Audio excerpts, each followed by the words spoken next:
Olá, queridos, bom dia, boa tarde, boa noite, tudo bem? Hoje nós iremos, na nossa aula de História, falar sobre o Império Romano. O conteúdo encontra-se na tua apostila, nas páginas 54 a 64. O nosso vídeo é o vídeo 21, tá? E o nosso roteiro de estudos corresponde aos dias 20 a 26 de 11 de 2020. Convido vocês a pegar a apostila de vocês e, junto comigo, né, ter um pouco mais de conhecimento sobre a história de Roma. Vamos lá? Bem, meus queridos, eu gostaria de estar chamando a atenção de vocês para o nosso roteiro de estudos, né? Entre os dias 20 a 26 do 11, o tempo do nosso vídeo, do nosso estudo. O nosso vídeo ele tem 24 minutos. Porém, vocês terão aí 50 minutos para assistir, revisar o conteúdo e fazer as anotações necessárias, tá? O tempo da nossa tarefa é aproximadamente 1 hora, porque vocês terão que entregar o aplicando seu conhecimento da página 67, as questões 5, 6 e 7, e vocês não precisam entregar o aplicando seu conhecimento da página 67 também, as questões 1, 2, 3 e 4. Então, é importante que vocês estejam aí fazendo as anotações corretas, né, para que vocês possam estar entregando as atividades no dia 28, né, e que vocês possam adquirir ainda mais conhecimento. Só voltando um pouquinho aqui, tá? Na página 68, as questões 9, 10, 11, 12, 13, 14 e 15, eu também vou anexar também aqui, tá? Para a atividade que vocês não precisam entregar, tá? Porém, nós iremos fazer a correção desse exercício através da nossa aula do Google Meet, entre os dias 27 do 11 e 2 do 12 de 2020, ok?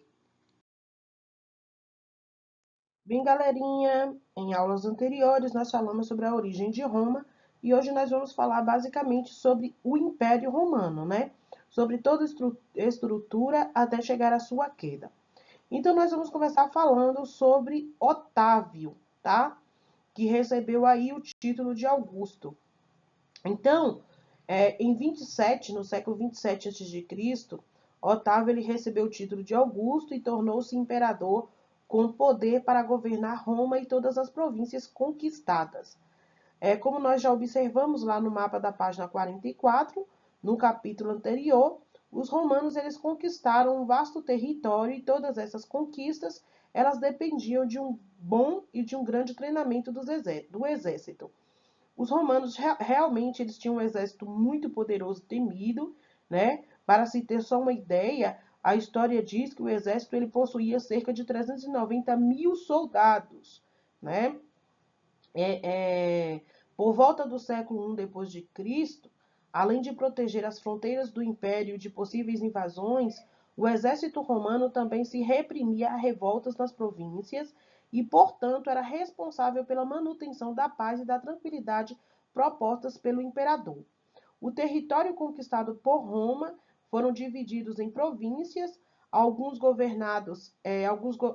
províncias elas eram governadas por cônsules, que esses cônsules eram pessoas indicadas pelos senadores, e outras por governadores indicados pelo imperador. As instituições da República, como o Senado, a magistratura e a Assembleia, elas constituíam uma estrutura autônoma, tá? Eles tinham poder para estruturar a sociedade e também criar leis, né? E o poder ele ficava concentrado nas mãos do imperador, tá? O imperador, ele era a pessoa que regia todas as leis. O primeiro imperador, Otávio Augusto, ele governou durante 40 anos. E nesse período ele conseguiu manter uma certa estabilidade no Império Romano. Ele sempre contava com a presença do exército para assegurar seu poder em um imenso território, e Otávio também diminuiu a oposição do Senado do seu governo. Ele também conseguiu manter o controle sobre essa instituição, que era o Senado, né? E ele adotou medidas que garantiam aos plebeus a sua estrutura e a sua postura econômica e social, como a distribuição, né, de trigo e empregos em obras públicas e patrocinou também espetáculos de diversão para o povo. Né? Foi nesse período que foi criado aí o Coliseu, que também foi conhecido como o Anfiteatro Flávio, Ele foi construído no governo do imperador Vespasiano, tá? E ele foi inaugurado no século 80, nos anos 80 depois de Cristo, pelo seu filho Tito, né? Foi um dos locais onde a política do pão e circo ela era praticada, né? Lá acontecia muitos espetáculos e entre eles as lutas dos gladiadores, que eu acredito que vocês sabem exatamente do que eu estou falando sobre essa luta de gladiadores. Foi uma época onde homens se enfrentavam até a morte ou enfrentavam feras, animais ferozes, né? Dentro dessa arena aí. Então as pessoas elas estavam passando por um sério problema, né, econômico, financeiro, a sociedade estava revoltada. E aí, para acalmar a sociedade, eles criavam esses espetáculos, né?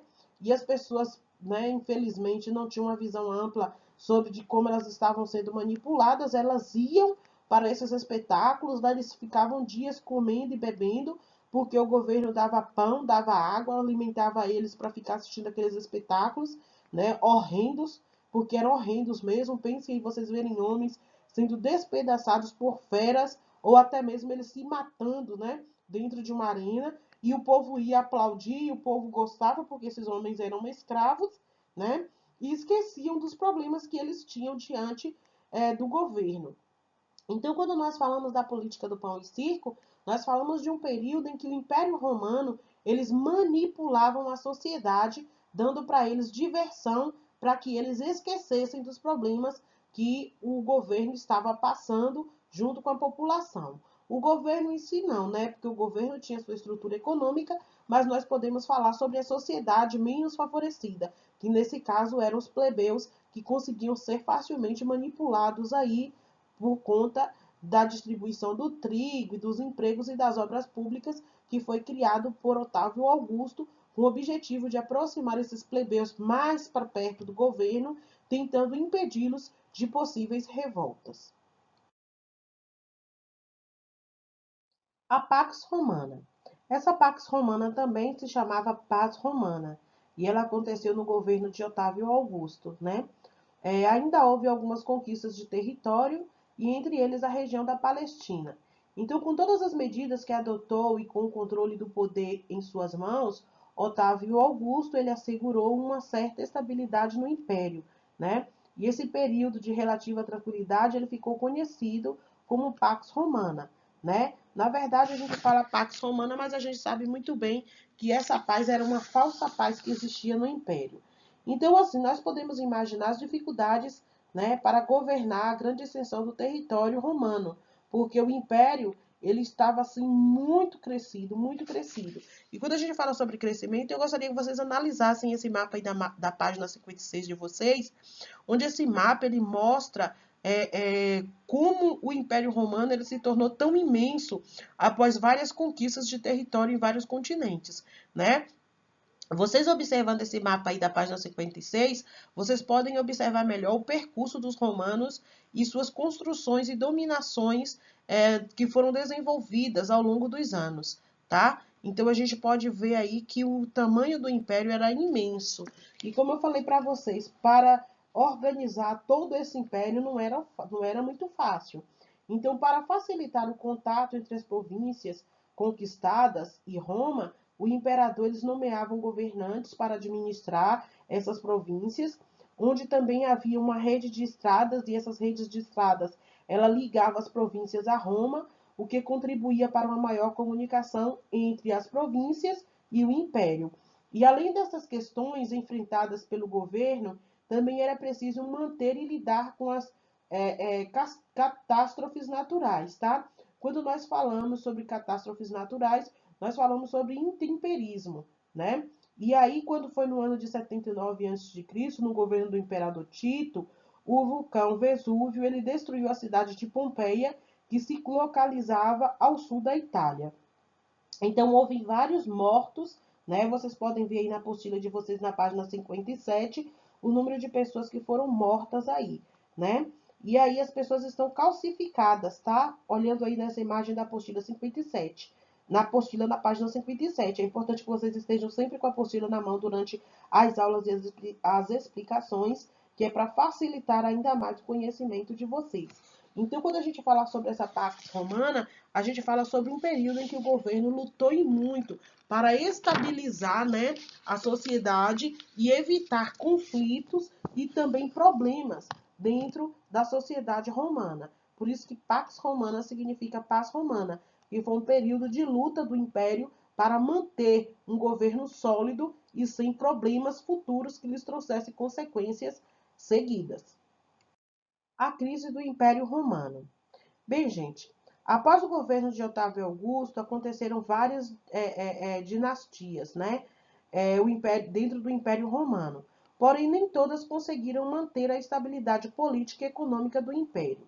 E foi a partir do século III depois de Cristo que o Império entrou em grande decadência por vários fatores, tá? As guerras de conquista, aos poucos, elas foram se diminuindo e, por outro lado, haviam muitos conflitos relacionados à defesa das fronteiras de grande extensão do Império.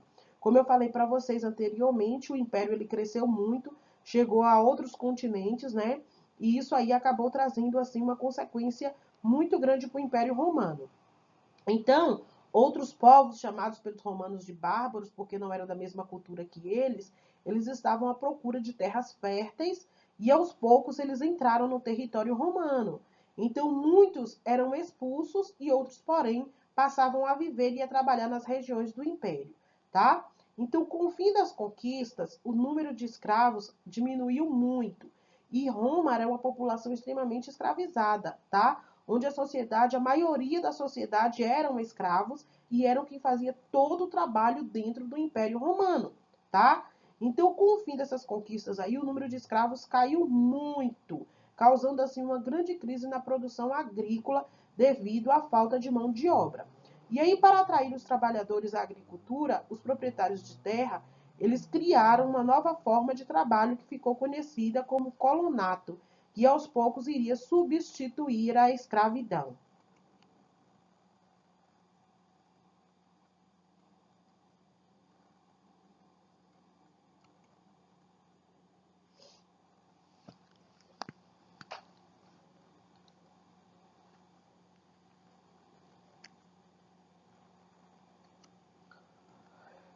Ai, Deus.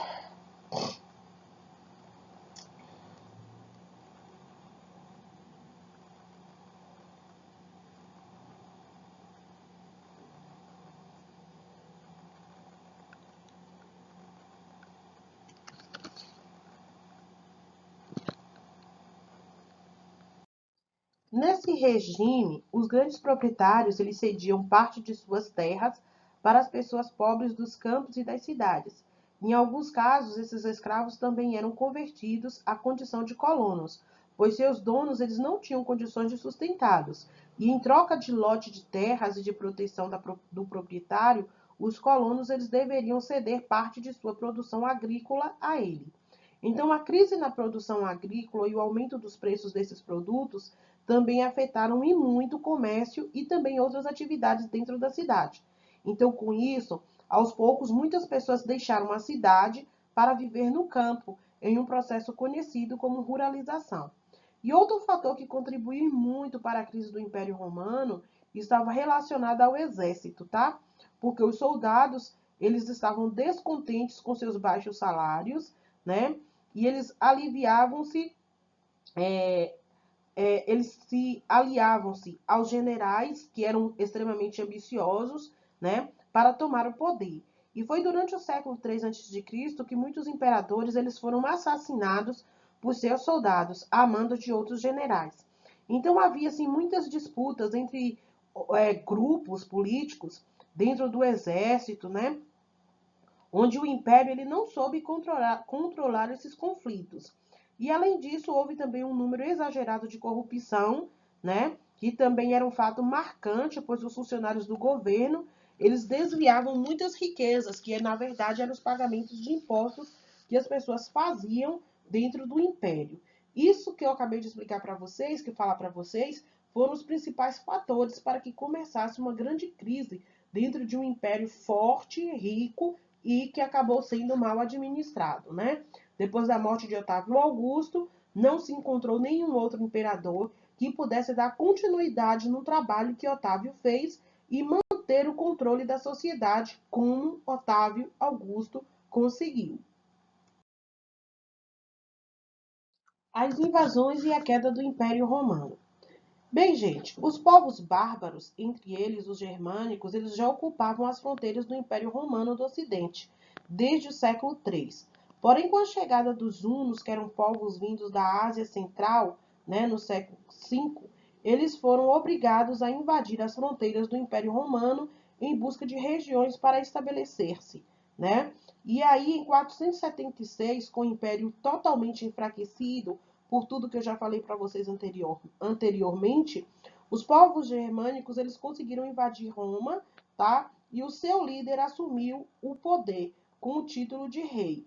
E aí foi o fim, do Império Romano do Ocidente. Esse fim do Império Romano do Ocidente, que até os dias de hoje é assim muito criticado, muito falado, aconteceu por quê? Por conta da má estrutura, e da falta de organização dos povos. Como eu falei para vocês, eles tinham um número exagerado de escravos, onde esses escravos trabalhavam desde o exército até nos afazeres domésticos, e quando esse número de escravos eles começaram a diminuir, a sociedade ela ficou completamente vulnerável. A sociedade eles não sabiam de jeito nenhum como administrar essas invasões, e todas as invasões que foram acontecendo acabou afetando mais ainda o Império Romano. Então, dentro dessa queda aí, o que nós podemos classificar como um dos fatores mais preponderantes foram eles estarem enfraquecidos e começar a acontecer várias invasões dentro do Império. Os hunos e outros povos chamados de bárbaros, eles não conseguiram invadir o Império Romano do Oriente, mas o Império Romano do Ocidente foi invadido por eles e eles tomaram conta de tudo, trazendo assim a queda do Império Romano do Ocidente. Aqui nós temos dois temas, que é o cristianismo e a perseguição romana, e o outro é a cultura romana e o seu legado. Primeiro eu vou falar para vocês sobre o cristianismo e a perseguição romana. Bem, o cristianismo, para os romanos, tinha sido uma nova religião que estava surgindo no meio da sociedade, porque os romanos eles tinham oficialmente uma religião politeísta, com influência de deuses gregos, E sobre esse assunto é o que nós iremos falar mais adiante, tá? Mas eu gostaria de falar para vocês que dentro do Império Romano, no século I, surgiu uma nova religião, tá? Que essa nova religião era o cristianismo, ou é o cristianismo. Nesse século, nasceu na Judéia, uma região que era controlada pelos romanos, Jesus. Ele era de origem judia, ele era judeu, onde ele passou a pregar uma nova religião, tá? Ele se apresentava como filho de Deus, Jesus Cristo. Ele foi considerado o Messias e o povo hebreu, que era judeu, aguardava desde o início da sua história a chegada deste homem, Então, muitas pessoas seguiam as pregações de Jesus, mas os sacerdotes judeus o consideravam uma ameaça à sua autoridade. E foi dessa forma que entregaram-no ao governo romano na região. E Jesus ele foi condenado e morto. Porém, seus seguidores eles continuaram difundindo a religião cristã.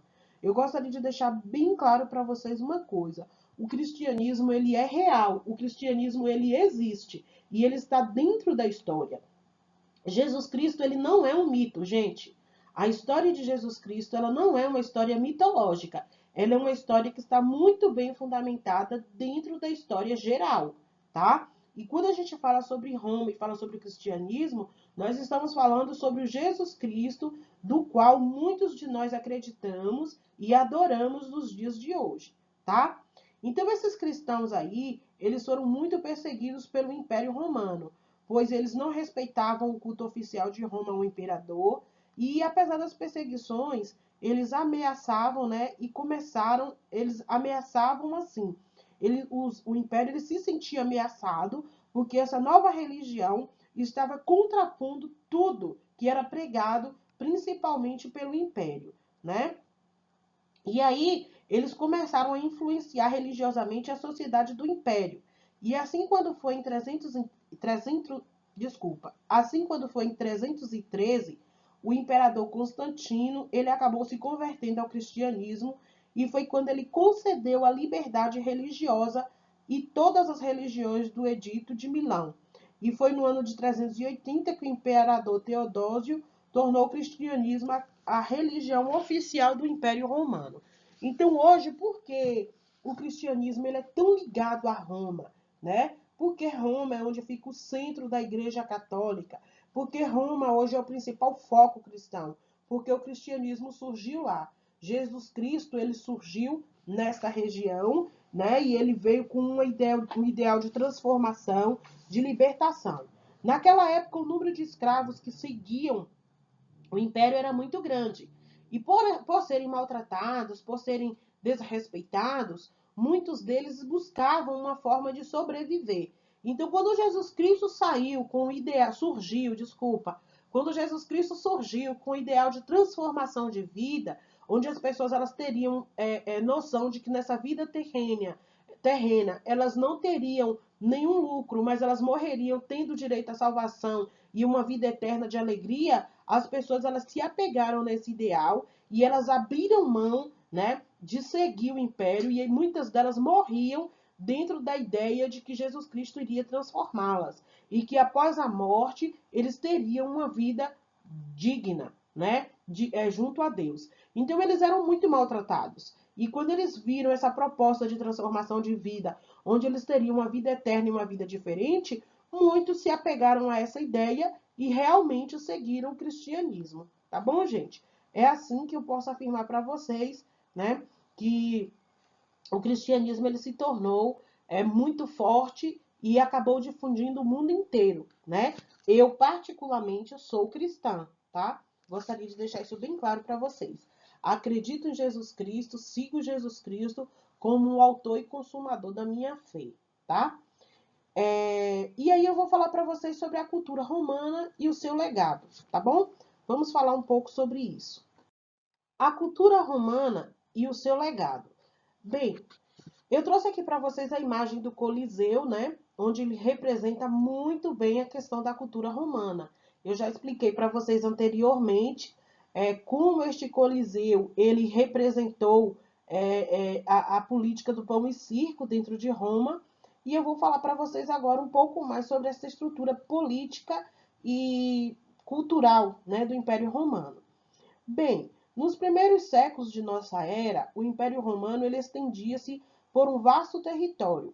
Esse território era cortado por uma imensa malha de estradas, e essas estradas elas ligavam as principais cidades, facilitando o comércio, a comunicação e a difusão de toda a cultura que era vinda de locais distantes, diversificando ainda mais a cultura romana.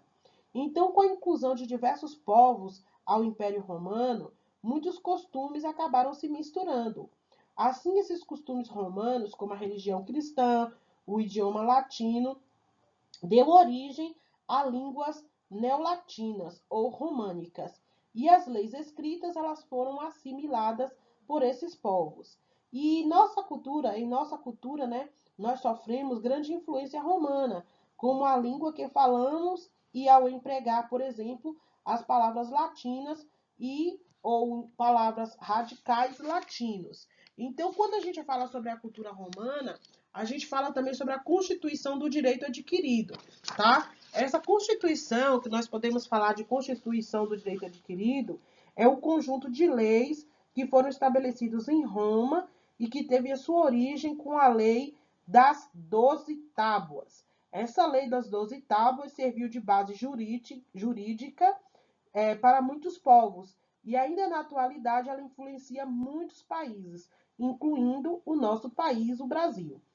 Então, gente, muitas palavras que foram empregadas na legislação jurídica, elas são conhecidas por qualquer cidadão, tá? E essas palavras, elas são conhecidas como, habeas corpus, né? Que diz assim, que tenha corpo, pro forma, por formalidade, em sentido escrito, né? Então, esse sentido escrito que ele fala sobre os corpos das palavras, isso significa que a forma escrita ela deveria ser contextualizada palavra por palavra, tá? Isso faz parte da cultura romana em que nós brasileiros herdamos, tá? E a religião na sociedade romana, ela é um exemplo da mistura de diferentes elementos, né? E quando nós falamos de diferentes elementos, isso está ligado totalmente à cultura, mesmo porque os romanos, eles tiveram uma forte influência sobre a mitologia grega, né? A mitologia grega esteve muito presente dentro da sociedade romana. Então, houve uma mescla das crenças em vários deuses e cultos semelhantes aos dos gregos e dos orientais.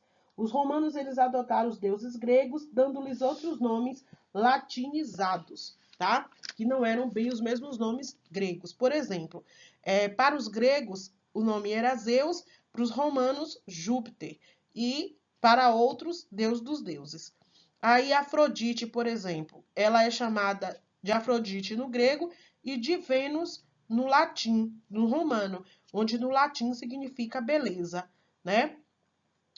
O Poseidon, dentro da língua grega, tá? Dentro da língua romana, ele era chamado de Netuno, e dentro da língua latina, ele é chamada de Deus dos mares. E assim sucessivamente. Eu peço a vocês que vocês peguem a apostila de vocês na página 64 e olhem aí a simbologia dos nomes desses deuses, dentro da língua grega, dentro da língua romana e da língua latina. Beleza, gente? Então, como vocês perceberam, a cultura romana ela recebeu a influência de vários povos, tá? Como os estrucos, que deixaram sua marca na arquitetura e na construção de templos e arquedutos, tá? Dos gregos, os romanos herdaram os deuses e alguns elementos do alfabeto e a representação da beleza e da perfeição em suas esculturas e em outras obras, porém, os romanos também criaram um estilo próprio, né? Que foram suas construções, diferentemente das produções gregas. Elas eram maiores e com muitos ornamentos. Então, as esculturas romanas, elas eram realistas, né? E muitas delas demonstravam a autoridade e a força. Os romanos, eles foram criadores de uma vasta cultura, tá? Onde essa cultura ela foi capaz de resistir ao tempo até chegar aos nossos dias. Então, essa herança que nos foi deixada, né? Ela se expressa através das artes, na literatura, no direito, nas ciências, na arquitetura e também na engenharia. Ok, pessoal? Bem, queridos, chegamos ao final de mais uma aula. Espero que vocês tenham compreendido a explicação. Qualquer dúvida, vocês têm a oportunidade de ligar no colégio, pode pedir para falar comigo, que eu estaria à disposição para tirar qualquer dúvida, tá?